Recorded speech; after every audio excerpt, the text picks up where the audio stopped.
Hey, Blake, welcome to episode 168, man. Good morning, Dean. How are you? Phew, that's a lot of episodes. Okay, good, thank you. All right, so tell folks a little bit about you, and then I've got three sort of hypothetical scenarios that we're going to walk through in this episode. So, who is Blake? Well, I'm Blake Thomas, and I run an digital agency called Pilotfish.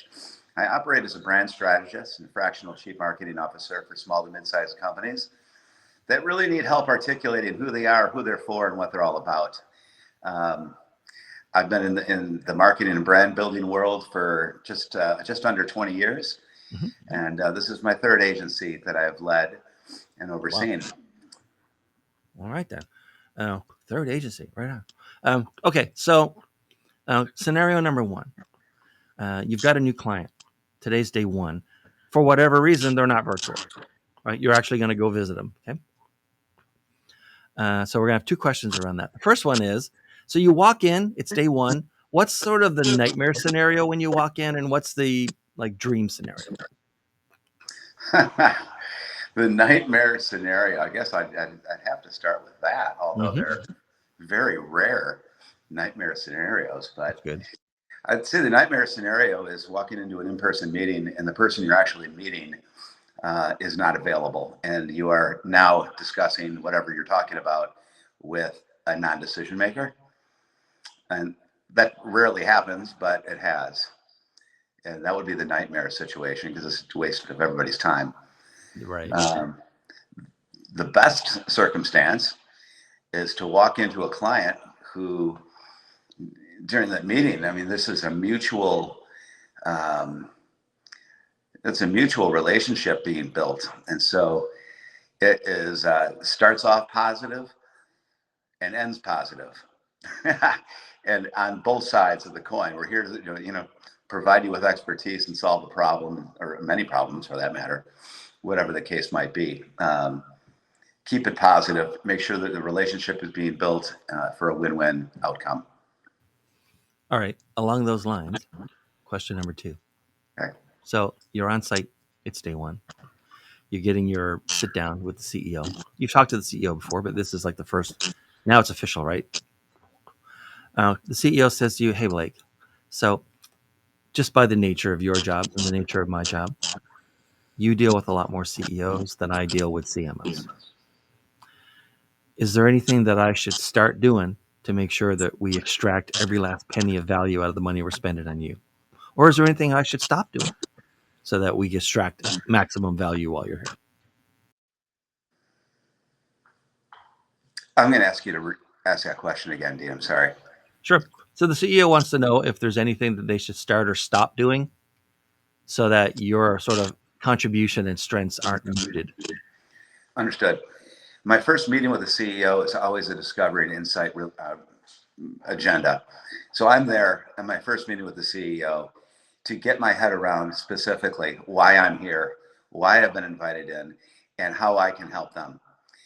Is it a brand problem? Is it a communications issue? Is it what? I don't know. So that time I spend with a CEO is oftentimes mainly listening and asking the right open-ended questions to dictate where this relationship and the project's even going to start and end.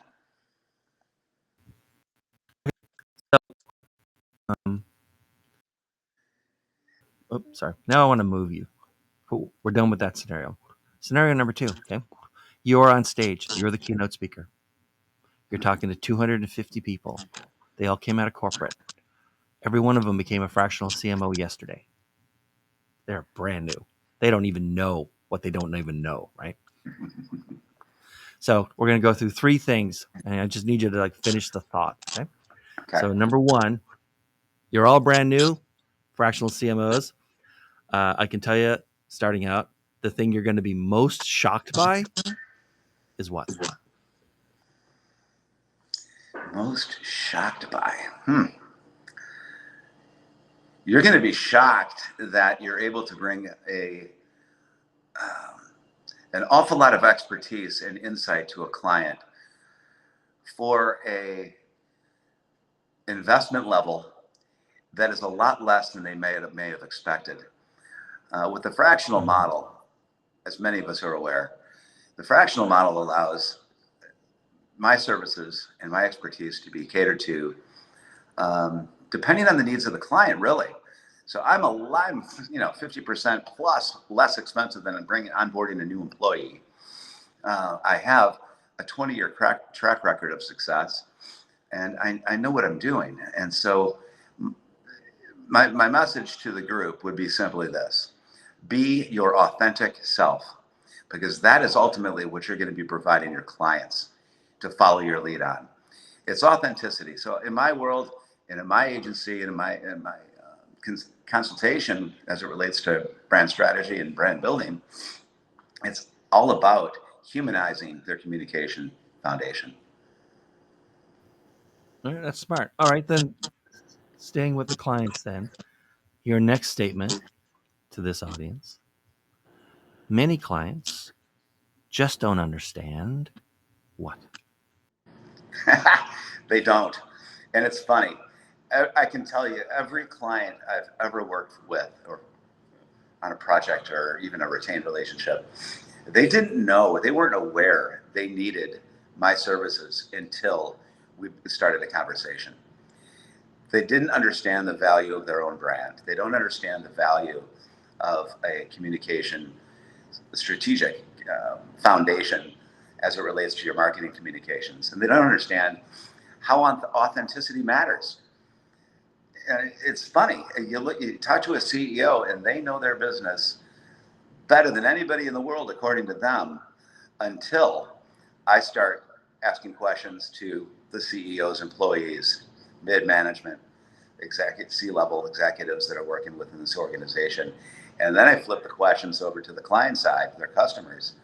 And what I do is I'll marry that information and that insight as to what a CEO thinks their greatest assets are, or their special sauce and whatever they do. Marry that and merge that with what's really important to their customers. And it's very enlightening, the direction that comes from that. And 9 times out of 10, the CEO lights up because he already knew it. He just didn't know how to say it or articulate how they should be communicating their value. All right, excellent answer. And now, some intern is trying to usher you off the stage, right? They need the next speaker up. They're playing the music, right? They're trying to get you off, but you don't want to leave yet because you want to leave one last thing for that audience, and you tell them the most important lesson I can pass along to you about getting clients is what? Don't be afraid. That's it. Your own fear will hold you back, whatever that looks like for you. And I battled that myself. It's just, it's an internal issue that I've overcome over the years, thank God. But you're going in, you're just starting off, confidence, there's nothing to fear. You have a lot of good to bring to somebody's livelihood. And that's what we do for a living. All right. Okay, so here's my next question. New scenario. We're winding down. This is about talking to clients. Okay, you're talking to clients. Most clients think they understand at least a little bit about marketing. What do people talk about these days in these sort of prospective client kind of meetings? What do they talk about, and you think it's overrated? And is there anything that you think is just criminally underrated that people don't, or companies don't pay enough attention to, but they really should focus? Sure. Overrated is our tactics. Everybody's looking for the magic wand in marketing. And marketing in general has just had this stigma of not being of value. And in my experience and belief is that there's too many people in supposed marketing that don't know what they're doing. They're basically salespeople selling a tactic and a dream and a magic wand that this is going to be the, the the solvent to all of your problems. And 9 times out of 10, it does not solve any problem because their strategy hasn't changed. Their communication, the way they're communicating, uh, isn't authentic. I also run into, AI. AI is the easy answer for everybody, and everything's automated. And through automation becomes, a robotic sequence of annoying, very annoying communications. I know you get these as I do every single day. Um, so I'll stay with that. It's just the misunderstanding of the actual value of brand strategy, marketing strategy, and as that relates, and to also take the insights that you've discovered and make those actionable. I mean, use those and incorporate those into our overall strategic uh, plan. And when you do that, good things happen because it's genuine, it's authentic, and they own that alone. They're not copying anybody. No, that's good stuff. Okay, so as you're talking to clients, trying to figure out if you're a good fit, what's a red flag when someone brings up who might be as a prospect, and what's a green flag? I've run into a red flag recently, and the red flag I asked this potential client in my first meeting what they thought their special sauce was. I mean, what is it? What makes you so special, and what makes you different from your competitors? And the answer was very arrogantly, our intelligence. Um, that was a flag because their intelligence was based on nothing. And I'm looking at their current their current website and the way they communicate, and it's a bunch of canned nonsense. There is no time spent yet in developing their brand, their strategy, and overall position for that matter. Um, but to have that automatic, arrogant, we're smarter than everybody else attitude is certainly a flag. All right, fair enough. Fair enough. Okay, I'm going to ask you. It's only 3 words in this sentence. It's either the easiest or hardest sentence question that I ever ask anybody. So, Blake, what's marketing? I didn't hear you, Dean. I'm sorry. What is marketing? What is marketing? You want me to sum that up in one sentence? I can try to. So, marketing is taking your unique message, your unique way of communicating how you solve potential customers' problems, and then targeting those individual people by understanding your customer. So, what I run into most times with every client is understanding the customer, understanding their client, because it's strange. Most clients haven't taken the time to at least deeply speak with their customers to find out why they choose to buy their product or service. When you get to the reasons why they really choose you, it changes everything, as opposed to how you think how marketing should be and what you're messaging. It's authenticity, it's uniqueness, and it is just getting to that specialty that only you bring. I tell every client of mine that they are their own unique IP. In that I say, because based on their life experiences alone, they've developed and designed this brand and business that they're sitting on and trying to build and scale.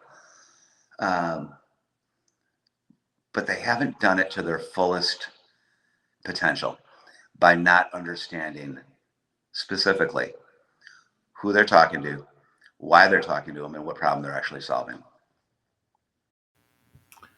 Okay, so normally we have 2 guests, and this was the part of the podcast where each guest can ask each other the question. Now, as it happens, your co-guest, reschedule that, and they're going to record next week. So you're the only star on this episode. So here's your choice. You can ask a question for the audience to get back to us about, or you can ask me a question. But it's your call. But is there anything you're wondering about in other fractional CMOs' experience, or I'm not a fractional CMO, or anything in sort of like the creative writing part of marketing that you want to ask me? Which you can do one, or you can do both if you want. Sure. What is your brand? What is your brand? What is actually? I would ask this. Um, in your opinion, in professional opinion, what does a brand consist of? What is a brand? What is am I So you're muted? asking me or fractional CMOs? Okay, let me back up. I would ask. Okay, so we're still. I thought you asked me if I would ask this It's to up a to you. client. You can ask either one. Yeah. What do people tell you when you ask them what a brand is? What What do a brand is? prospects tell you? It's their logo. That's their brand. No, it's much more than that. As you know, a brand is everything, literally every touch point, from your social media communications to your website to how your salespeople speak to a prospective client, all the way down the line. And there's so many moving parts to it. A solid brand is a brand that is built and architected where everybody understands it internally and externally, and there is no disconnection. That's what we're after. So Smart. I will ask you, as a branding guy and copywriter and big idea on the hook, you know, what is brand marketing in your opinion? So let me explain it in my own terms for my business, because most copywriters have a very hard time branding themselves, and I don't. I mostly get hired by CMOs and CROs, right, heads of sales. And what I ultimately came up with to explain around the branding and positioning was that in sales, and you probably come across this before. In sales, there's a concept of farmers and hunters, right? But I'd never seen it applied to copywriters. And so I adopted that. And so, the first thing it says on my main headline on positioning is there are two kinds of copywriters. And then it says there are farmers and there are hunters. Most are farmers, and that's fine. But I'm in the hunter category. What's a hunter copywriter? I write the stuff that we interrupt people with, to be very blunt about it, right? I focus on the first few moments to the first few minutes of some prospect's attention. Then to draw them in. After that, everything that everyone else wrote, the blog, the use cases, the brochures, whatever, right? God bless them, right? Someone has to write all that stuff. A lot of businesses need a lot of words written. Go for it. I do not write for people who are already interested. I write for the prospects who are not interested, but we think they should be. And branding around that is, especially since I have to establish it very quickly in some stranger's head, is I need to tell them their story, but with my client in it somehow, as opposed to trying to make them sit still while we tell them my client's story. I said, no one wants to sit still and listen to you tell them your story. It's very difficult. It's very expensive. It's a lot cheaper and easier to just tell them their story, but with you in it. People will listen to their own story. Well said. Very well said.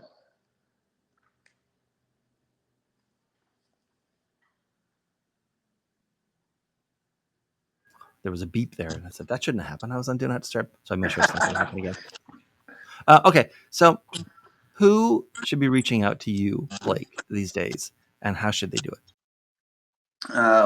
Most of my work comes from, like you, strategic network partners. So a lot of my work comes from strategy advisors, growth consultants, revenue consultants, accountants, um, even salespeople, especially in the web world. I mean, everybody is selling a website to somebody, and some of my really good relationships come from salespeople who are out there selling websites and digital marketing, and they don't have the expertise to develop a brand strategy, a marketing strategy, or both.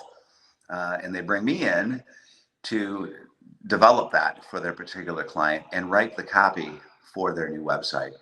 Also, give them craft a brand guide if they don't have one. And really, the most important part, I think, for the brand guide when it's a web person, a web salesperson tapping me and bringing me into a client situation and relationship is just the trust factor. It's like my job is to come in there and make sure that this website is going to be that authentic, who we are, who we're for, and what we're all about piece that's missing but to really have it written and designed in a way that's going to resonate with that particular client's customers.